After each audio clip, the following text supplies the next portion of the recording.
This poem is called If We Think of Light, and it's for Eve, Jibreel, and Gideon. Incommensurate.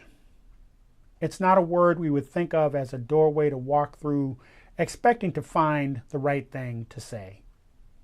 But when you announce the fact that your beloved has been gone 40 days, perhaps it means that when it comes to grief, numbers matter, because there has to be a way for us to describe what bearing a heavy load for an extended period of time feels like. A way to brandish a chalice for the millions of tears we've shed, a tactic for grasping that a precious thing lost won't be found. Not because we've stopped looking, but due to the ways lost things sometimes change. We come to realize that moving on is simply that. One foot in front of the other, till where we started, what we left behind, falls out of sight.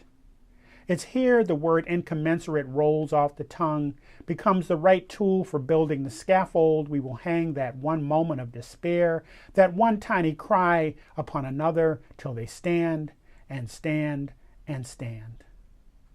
But if we think of light, ruminate on how day chases away the night, remember the heart sequestered in a tumult of obdurate shadows can yet emerge glistening. We know that counting the days missing our beloved in no wise diminishes us.